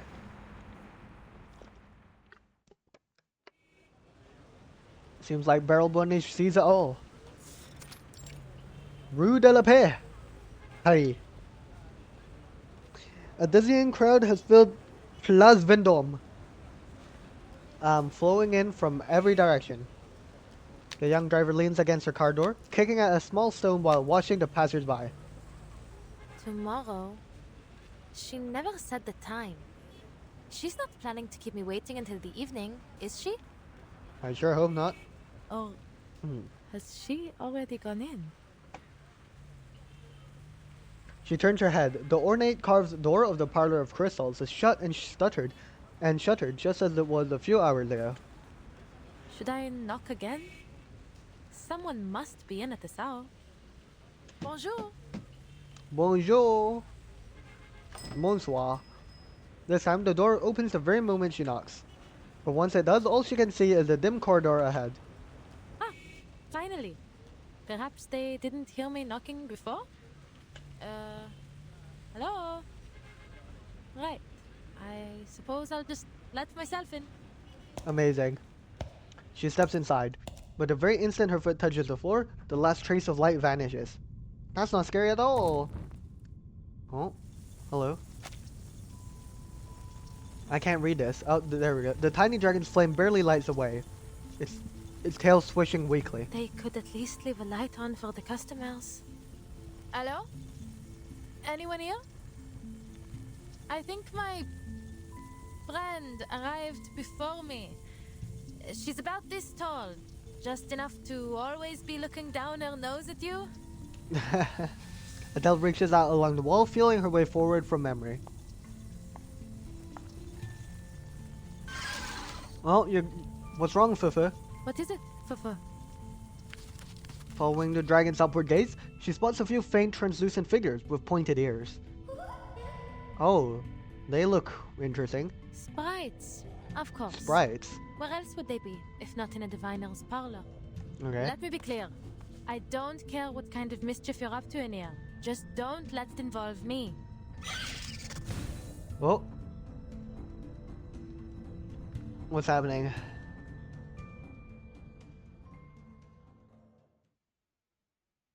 What? Oh, we're fighting the sprites. Yeah, sure, okay. If you say so. Greetings. Okay, I did not expect them to look like that. They've got some. Their limbs are so long. It's scary. It is scary. Looking at these guys. Agreed. Sensing their thoughts. Taking a peek. That was certain. Our blood will burn. Though it may come with pain. Alright. Oh, they healed. Interesting. Have I startled you? Nice. Oh wait, no, it survived. Never mind. Maybe they just survive a lethal hit and then come back. I don't know. It seems like that's what they're doing. I hope you like a splash of red. Enter the gate and see the light. It won't hurt. Nice. Good stuff. That weren't even as tough as waking up an old factory man. We did it. We did it. The sprites shriek, batting at the harmless flames licking their bodies. Even if they can't be burned, the fright is real enough. Not so funny when the joke's on you, huh? Now, lead on. Bring me to the owner of this place. Understood? No. Natural, flat. Natural, sharp, flat. Sharp, natural, sharp, flat. Nice. Ignoring what sounds like their tiny frustrated protests, she follows the sprites to a door, each one of them slipping inside ahead of her through the glowing crack. She pushes it wide open. Bang! There you are! We found you, Beryl Boanish and Felician. Oh, this is not what I expected. Very interesting. The room looks as if it were woven from a million scattered threads of light. The thought crosses Adele's mind as she takes in the transparent, shimmering crystals around her, the reflections gilding the dust in the air. Here, every breath she takes seems to take in some of the shimmering light, almost as if she is devouring the spirit of the crystals. How pretty. Never seen a parlor quite like this. The way these crystals are displayed, it feels like they're not meant for sale or for exhibition. She breathes as softly and shallowly as she can, attempting to blend into the light. Is it the lighting that's giving them such an otherworldly glow? Perhaps you are thinking of the Sephiroth. When captured, they may be manifested through crystals. I accidentally skipped the or maybe. That was funny though. When I saw otherworldly glow, I thought of lingering glow. Hello, Beryl Blanish. Well, a voice echoes from afar, bright, clear, like the sound of gentle tapping on a glass pane. Some believe it is through these Sephiroth that the Creator formed our world. Without them, the divinity is incomplete. The 10 Sephiroth, the astral light, the flames of the fire which burned in the bush, the glowing stream which flows from the tree of life, the numerals, spheres, Enos. Whoa. And all aspects of reality. She has a really cool outfit. Ah, then you must be Beryl Boanish. Beryl Boanish? Beryl Boanish. Oh. The shop's owner smiles and nods. No further explanation is needed. Anyone who's seen her would know exactly who she is. She extends her hand, brushing a softly glowing pendulum with her fingertips. Through certain objects and rituals, or by gnosis gifted at birth, we may catch a glimpse of a splendor that is not of this world. What is this crystal embedded into her neck? That's kind of interesting. These crystals are one such object. In their reflection, we are shown the hidden secrets of the Archive of Imagery. The Archive of Imagery. That's what Madame Rasman said, if that's her name. Her voice soothes Adele's nerves, though it comes out so softly that she struggles to register the meaning. Madame, did you... I am pleased that you have made your way here, Madame Tavernier. That door was left open just for you. Damn. But what about Francielle? Wait, that's not her name. Shoot. What is her? Oh shoot, I've forgotten the other lady's name. Her teacup exudes the calming floral scents of Darjeeling? I don't know what that is. And with each bite of Madeleine cake, her remaining tension melts along with the buttery richness. So, I'm the first one here. I see.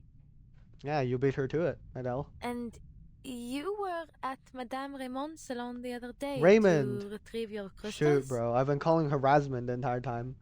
But no, it's Raymond. My fault, guys. It's pretty similar, okay? Raymond. Indeed, I was.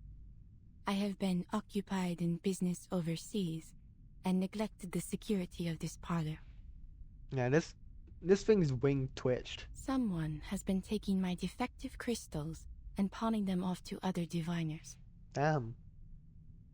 Few are able to detect their flaws, but minute as they are, they render them hazardous for ritual use. I must act before any further harm is done. Interesting, but why was she smiling when Madame Raymond died? She looks toward Adele, her expression softer still, sweeter still, despite her words of caution. For that, I owe you my thanks, Madame Taverny. You showed courage that day, in your words and actions. Just Adele will do. And there's really no need to thank me. Truth be told, I probably wouldn't have interfered if the diviner hadn't tried to make a fool of me. She was kinda legit though. Those words still bother you, do they not? No, not at all. I don't take things like that seriously, you know? After all, fate, it's just a matter of belief, isn't it? You do not believe, yet you cannot seem to put it out of mind. Is that so? That sounds like it. Ha! Please, madame. You aren't about to start with prophecies like all the others, are you? Surely she is. Come on, show us, Beryl Boanish. She raises her cup again and reclines against the chair. Forgive me. It's not that I think all diviners are liars. It's just that it's hard to believe that fate is shaped by any kind of higher power. It seems just as likely to me that most divinations are simply self-fulfilling prophecies. And whether they be from a higher power or a crystal ball, I won't let prophecies dictate my life. Okay. If I have a fate, some road I'm destined to travel, then I will first go as far as I can down every other road until it's the only option I have left. There's still so much I want to do.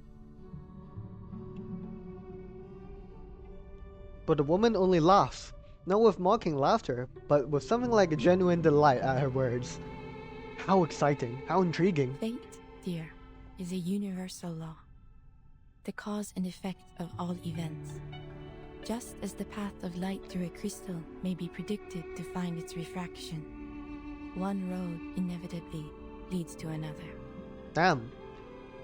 We're talking about refraction out here. Sine, theta. So if you think about Snell's law, guys, if we think about finding the angle of refraction, if we know the what is it? It's like, it looks like an N symbol, but it's not. If we know like the coefficient of the medium on the top and the medium in the bottom, and we've got a light ray coming through here, right? From top left here to bottom right, there's a surface here, right between two mediums here, and it's going to reflect off, right? But it's also going to refract into the medium. And the angle here, we've got two angles. We've got this angle between the light incoming direction and this horizontal line. We've got this angle between the refracted ray and also this the vertical axis here. And the sine of this angle over the sine of this angle is equal to the coefficient of the medium up here divided by the medium of this. Why am I teaching Snell's law out here? I don't know. I mean, Beryl prompted me to talk about refraction, and refraction was also something I had to revise for my recent exams. So I don't know. I just wanted to say it, guys. Sorry. While some believe our paths to be unpredictable, others see them as written, from beginning to end. I see it as Snell's law. Shout out Snell for coming up with that law. But there is little use in searching for meaning in such a thing as fate. My reading foresaw your coming today, and here you are. The light passes through the crystal and falls as it must, as it ever was to be. Amazing. You knew I'd come? Then, what about my friend? She shall not come here. She's busy. I saw only you. Damn. Wonder what happened to to the other one. She then. didn't even bother to come. What is she thinking? Adele mumbles in confusion, but Beryl has already moved along to the next question. You came here only to find your friend. Well, yes, you could say that. Oh, we're sweating a little bit. Our subconsciousness is interested in the future. Beryl's eyes track away, gazing out distant and unfocused, as if she wasn't aware of the person in front of her at all. There is something more. A question. Not about the truth of fate, but of how you might act upon it.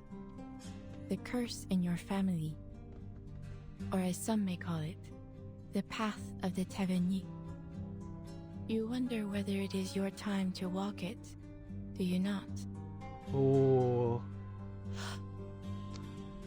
Gasp. The call must be answered. Walk with the wise, but beware their words. Beware the gaping abyss of death.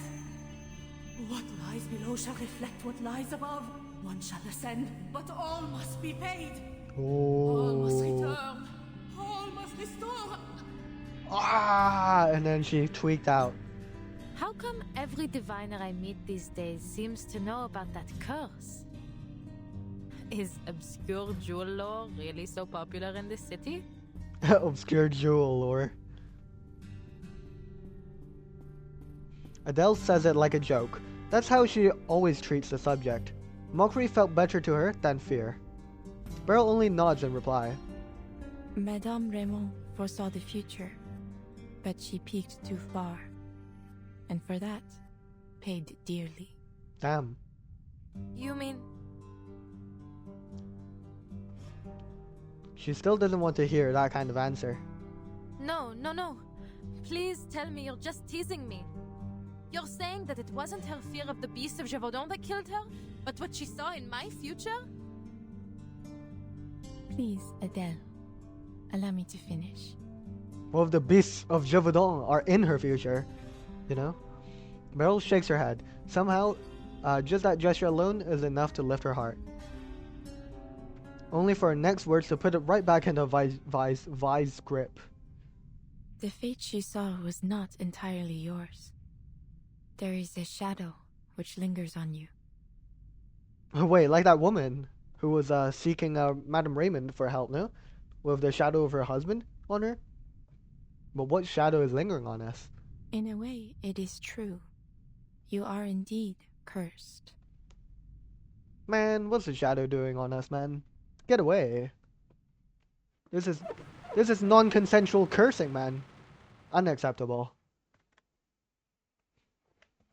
Alright, let's do one more part. Crazy drop though from Beryl Boanish.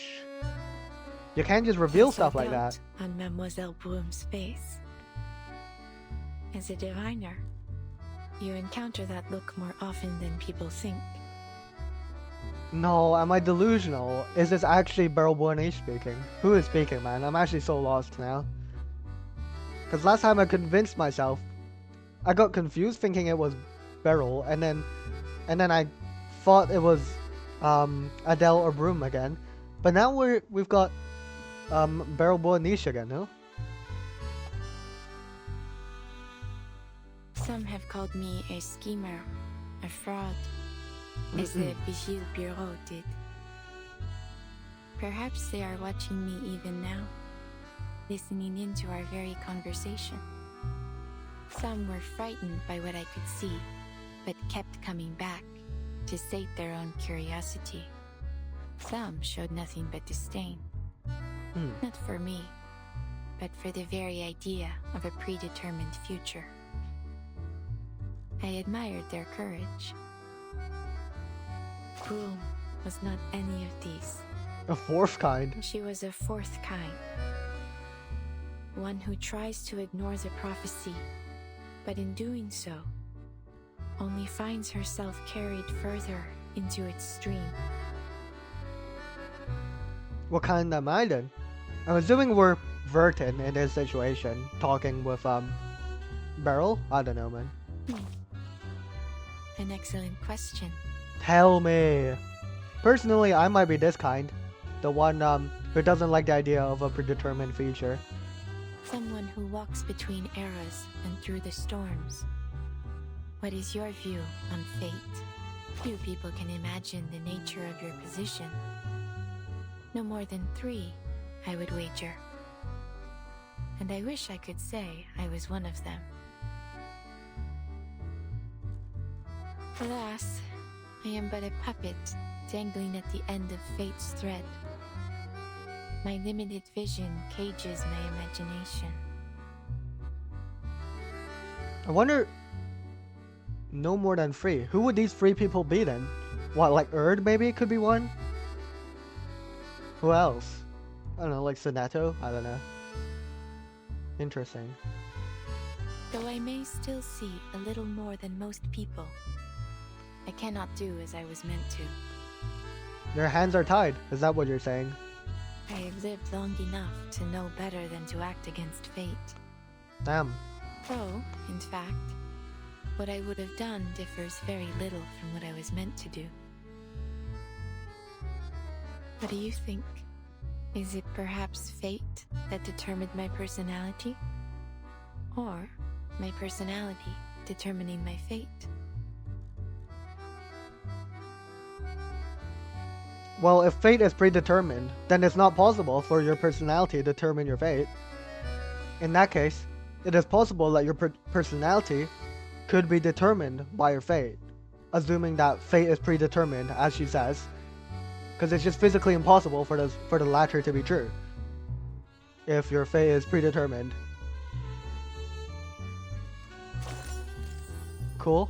Nice conversation. Let's press on. Part 6. Midnight Cafe.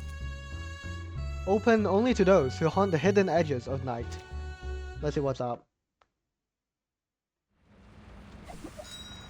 Let's find out what curse is upon us. How scary. All things carry energy, and we are much more perceptive to it than we think. Okay. Now, I would ask that you concentrate on the subtle changes around you. You will sense it. You simply need to feel. Bien sûr, I'll try. Amazing. Tell me, Adele, which of these crystals draws you the most? What are the options? I want to play this game as well. Adele stares at the tray. Rows of crystals lined up neatly, dazzling to die. I'm gonna guess. The second one on the 4th row. After a few steady breaths, she reaches toward the 3rd crystal from the end of the 2nd row. Damn it, I was so off. I was 2 rows off, and also like several crystals off. Unlucky. Maybe this one. Amazing. This is kind of a orangey brown. Very nice. A tea brown crystal, mysterious, sacred.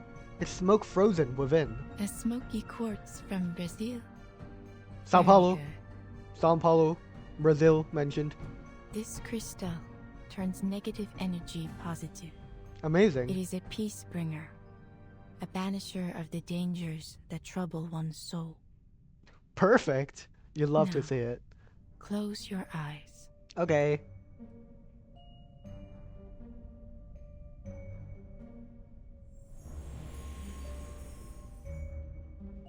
Sept doubles, 7 portes, 7 en tout révèlent les séphirotes. Okay. Keep your breath steady and look into the darkness. Search for the light. Alright. I see it. Only a soft glow, but it's there. Nice. Take it.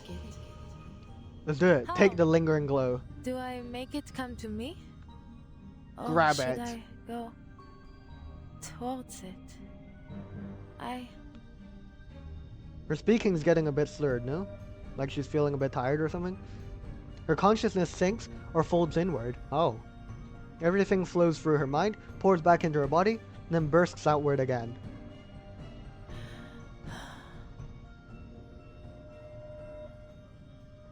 Adele, come on, wake up! Oh? Who is this? Wake up! Good heavens, how do you live like this? Huh? This is a flashback of some sort? Huh? She stands holding her head. The figure before her reaches out and flicks her forehead in anger. Huh? Felicien. Good morning, I think you meant to say. I've been looking all over for you, and here you are napping like a pampered cat. You certainly know how to enjoy yourself, don't you? Abandoning me to take a doze in this cushy parlor. No way we fully fell asleep in the parlor overnight. Felicien? Where were you? I was waiting in the street for hours. You never turned up, so I had to... Where's Madame Boiniche? Peril? She... Words tumble on her tongue, but refuse to form a sentence. Still dreaming? Look around you. The parlor's already closed. How are we in here then still? Adele scans the room. They're the only ones there. You'd likely have woken up behind bars for trespassing if I hadn't come to collect you. Quelle honte. This place seems more tedious than I thought. Come on, get up. We still have time to look elsewhere. Oh. Of course. I'll fetch the car. It's by the back door. What an interesting occurrence, though. All No, this. not the car. I'd rather not get into that death trap for a while. Death trap, you're the one who crashed it. We're getting gaslit, bro. Felicien walks straight through the corridor, pushes open the main door, and takes Adele back into the street. The night is pitch black and silent. The wide square and ever lively riverbank and strangely deserted. Oh dear, that's not good. The street's totally empty. Where is everyone? Is there a curfew that I didn't know of? I don't know, what is this? Is it reality or is this a preview of the future, of a potential future? The street lamps are off. Huh. I don't even see lights on in any windows. This is not normal behavior, that's for sure. What is wrong with you? Heaven's sake, it's a good thing I didn't let you behind the wheel. Look, is that not a light right over there? A bright cafe glows amid the empty darkness. Clusters of flowers hang around its name so thick that they almost swallow the sign. That doesn't sound normal. Is that Café de Flore? What is Café de Flore? Do they really stay open so late? Nah, suppose something's I've wrong. never checked. Something is so wrong with all of this. I'm starving. Go see if they have any food. I'll wait Okay. outside. Yes, Felicien. Yes, madame. She nudges Adele forward, the glass door swings open, and bright light spills out into the street.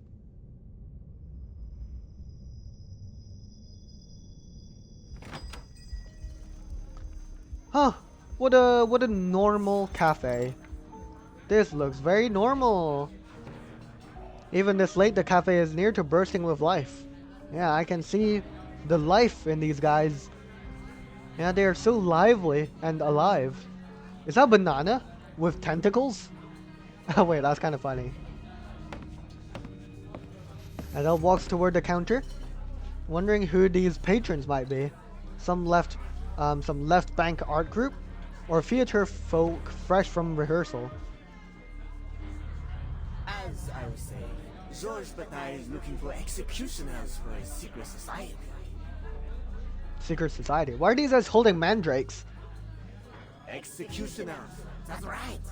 Every one of the members will rather be sacrificed in the rituals than be the one to swing the axe. What? Who would have thought? The Normbreakers can't even bring themselves to commit violence. Is it a mercy or just selfish martyrdom? Did you see the last performance at the Théâtre de Ganguinel? Jacques Chauvin has been the worst director I've ever seen. He ruined all the gory scenes with his so-called theatrics. But he's a self-absorbed man. It's hardly a theater anymore, more like a circus. Damn. I wanted to gasp at the sight of shattered bones and slit throat, not from sheer disappointment.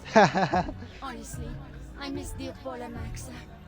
Every death she brought to the stage was impeccable. Mademoiselle, I must confess I'm confused. You're saying that something will just pop into existence if everyone believes it exists? Oh, that's Celia.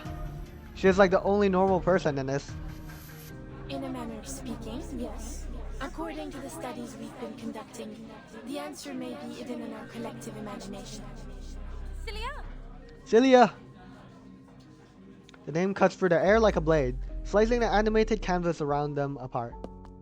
Every sound in the hall vanishes, leaving only the scrape of her heels retreating against the floor. All the customers turn toward her in unison, motionless, eyes locked on the intruder. Oh dear. This is not a good, look. This doesn't look great. Adele, what a surprise! I thought you had no interest in my studies. Her friend slinks over to her. Adele holds a dumbfounded stare, completely unsure of what she's seeing. We're being delusional right now. She fixes on the darkness writhing behind Celia's back. The outlines of the customers melt away, replaced by fangs and fur. Oh. You look pale. Come, sit with us and have a bite to eat. It won't take long. This does not seem normal. Oh! Celia, no! Adele grabs her friend's wrist, yanking her close as they sprint for the glass door behind them. We need to go. Celia. You're hurting me. What's going on? Adele, We must leave. She glances back. Their faces are no longer recognizable. Mounds of dark flesh melt into a filthy, oozing slurry that drifts into the surrounding dark. What's left of their human parts peels away and the ghostly fire drifts upward around them. Oh, this is like an eyeball of that creature. Yeah, see?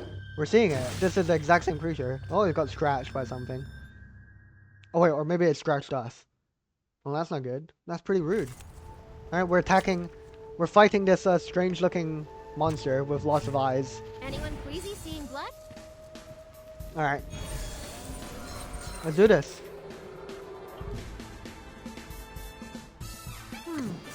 That was certainly Taking a peek inside, sensing agreed. Our victory comes in a tide of blood. though it Let's may win. come with pain. Spectacular.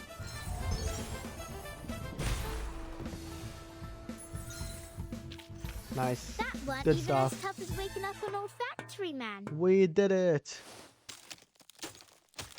Nope.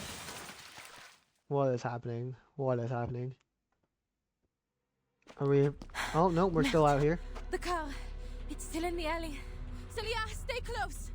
Felicien, run! When she bursts through the door, the streets are empty. Adele finds herself actually hoping that Felicien stuck to her stubborn ways and she's already long gone. No way, it's a beast of Gévaudan. Insane. Go on ahead, Or Celia. Gévaudan. I forgot. I think it was Gévaudan. She tries to turn, intending to buy Celia a few more seconds to escape, but the roar of an engine drowns out even the beast's howl. Get in! Oh, hello, driver. Oh, it's that guy. You... Wait, shouldn't you be in the hospital?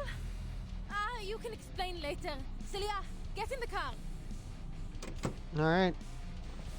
Let's pull this off. She yanks the door open, shoves the dazed Celia inside, then jumps into the back seat. Go, hit the gas.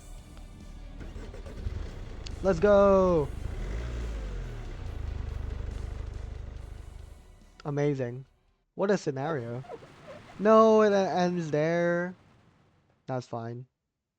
well, I guess that leaves a bit of mystery for next time.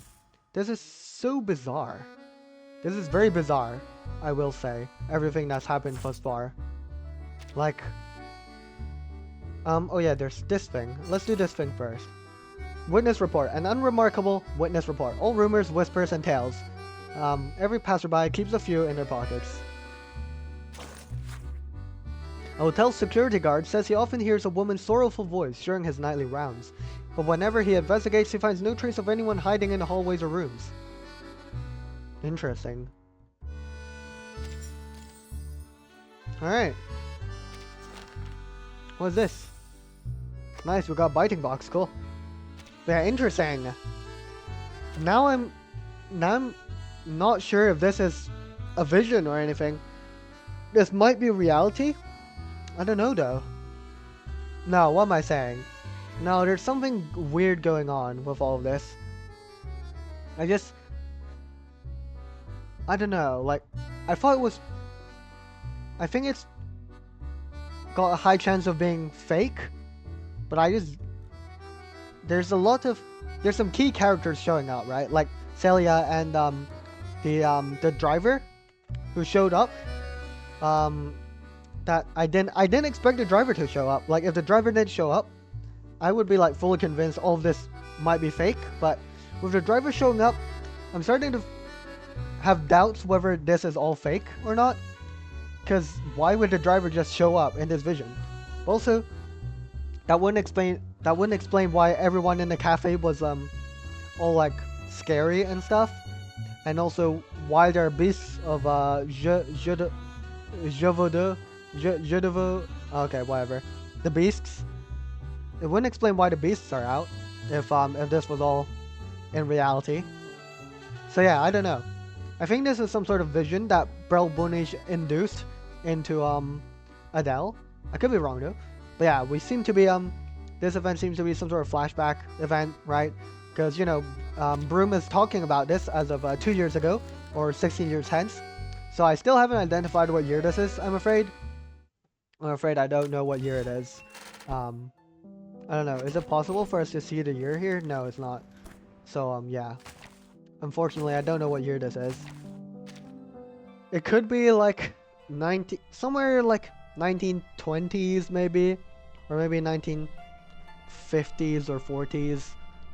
I don't know. I feel like this should definitely be before the events of the main story, like before like prologue or chapter 1, because I don't think we've experienced 2 years yet, like, of storms. I mean, of like main story content, like timeline wise. So yeah, I don't know. But yeah, what do you guys think? What year do you think it is? But yeah, thank you all very much for watching. And I'll see you guys next time. Life of pure pleasure? Okay, that's a bit crazy. Oh my god. Clothes soaked in wine, medals tossed around like chips. Interesting alone vision. Can't capture the ecstasy, the atmosphere. No one cared for the future. All that mattered was the next round of wine, the next song. Amazing insight from Anjanal. But yeah, thanks for watching guys, and I'll see you guys next time. Bye bye.